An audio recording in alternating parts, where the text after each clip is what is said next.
L'intelligente fille du paysan, d'après Jacob et Wilhelm Grimm.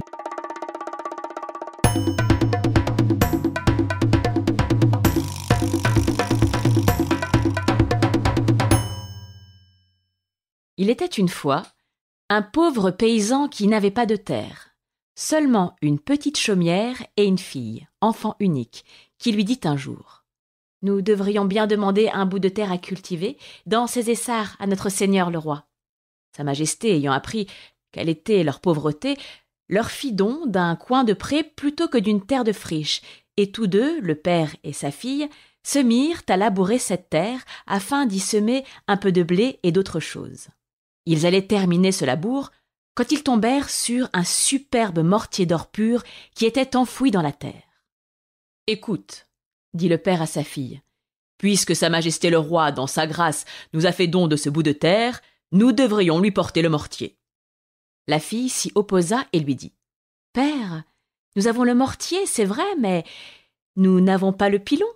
Et comme on nous réclamera forcément le pilon avec le mortier, nous ferions beaucoup mieux de ne rien dire. » Le père ne voulut rien entendre, prit le mortier et le porta à Sa Majesté le roi, en lui disant qu'il avait trouvé cet objet dans son bout de pré en le labourant, et qu'il voulait le lui offrir comme un respectueux témoignage de sa reconnaissance.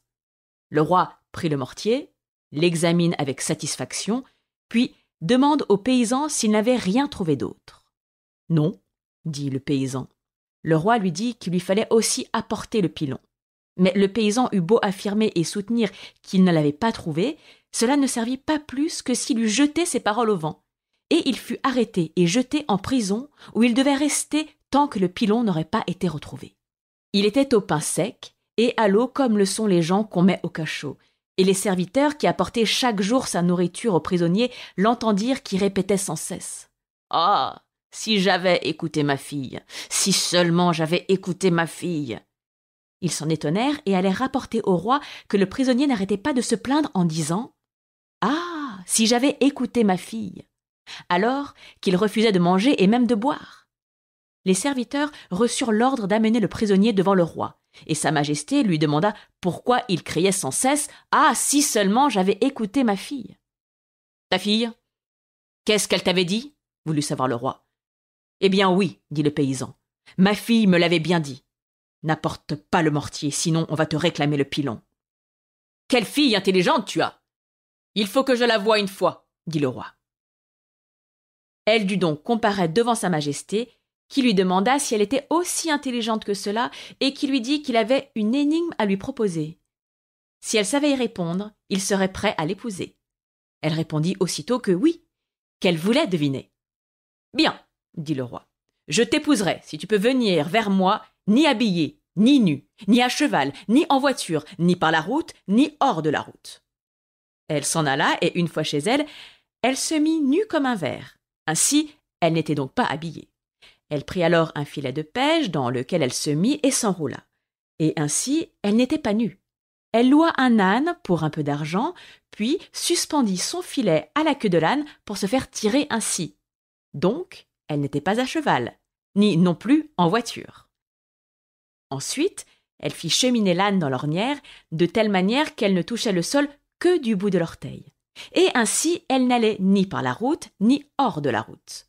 Lorsqu'elle fut arrivée, de cette manière, le roi déclara qu'elle avait résolu l'énigme et qu'il n'avait qu'une parole.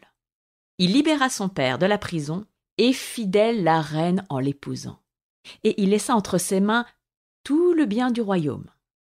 Des années plus tard, un jour que le roi allait passer ses troupes en revue, il se trouva que des paysans, en revenant de vendre leur bois, s'arrêtèrent avec leurs chariots et leurs charrettes devant l'entrée du château sur la place. Les uns avaient des attelages de bœufs, les autres de chevaux. Et l'un d'eux avait attelé 3 chevaux, dont une jument qui mit bas à ce moment-là. Et le petit poulain, en se débattant, finit par aller tomber sous le ventre de 2 bœufs attelés à la charrette qui stationnait devant. Ce fut l'origine d'une querelle entre les 2 paysans lorsqu'ils revinrent à leur voiture. Celui des bœufs, prétendant garder le poulain qui était sous le ventre de ses bêtes, et celui des chevaux, le réclamant comme mis bas par sa jument. Des cris aux invectives, des invectives au cou, la dispute s'envenima et fit un tel tapage que le roi dut intervenir et déclara: « qu'où était le poulain, là il devait rester, décidant ainsi que le paysan au bœuf aurait à lui ce poulain, qui pourtant n'était pas à lui. L'autre paysan, celui aux chevaux, s'en alla en pleurant et en se lamentant de la perte de son poulain. Et comme il avait entendu dire que la reine avait le cœur charitable, elle, qui était d'origine paysanne au surplus, il alla la trouver pour lui demander son aide et la prier de faire qu'il pût rentrer en possession de son poulain. « C'est possible, lui dit-elle, à la condition que tu ne me trahisses point, et je vais te dire comment il faut faire. Demain matin de bonne heure, quand le roi sortira pour aller passer sa garde en revue, tu te tiendras sur son passage, en travers du chemin qu'il doit emprunter, et tu auras un grand filet de pêche que tu jetteras et retireras comme si tu pêchais dans l'eau, faisant comme s'il était plein de poissons. Elle lui dit également ce qu'il faudrait répondre aux questions que le roi ne manquerait pas de lui faire poser.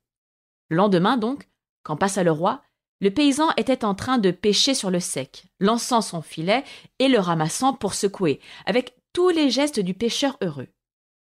Un messager fut dépêché vers ce fou pour lui demander, de la part du roi, quelle était son idée. « Je pêche », fut sa réponse. Le messager ne manqua pas de lui demander comment il pouvait pêcher puisqu'il n'y avait pas d'eau. « Aussi bien que deux bœufs peuvent avoir un poulain », répondit le paysan.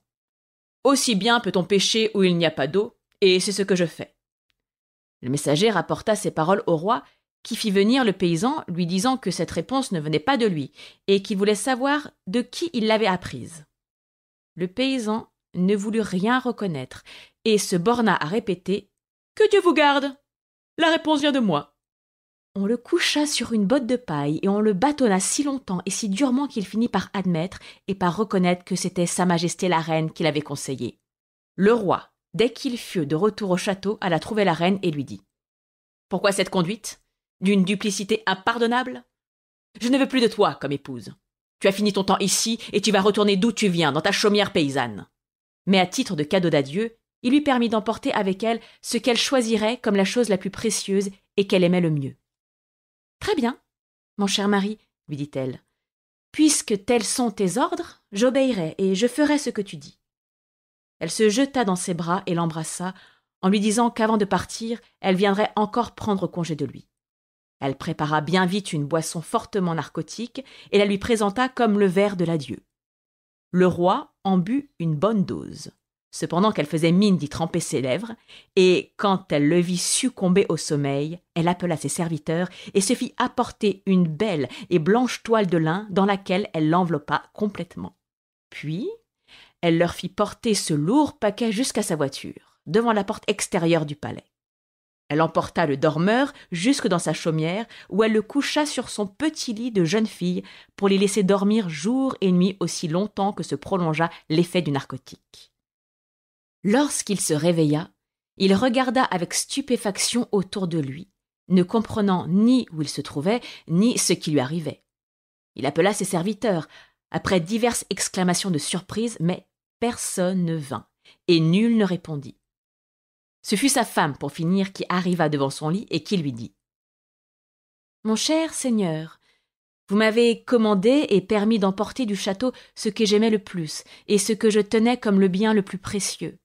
Et comme je n'aime au monde rien de plus que vous, comme je n'ai aucun bien qui me soit plus précieux, je vous ai pris avec moi pour vous garder dans ma chaumière. » Le roi en eut les larmes aux yeux.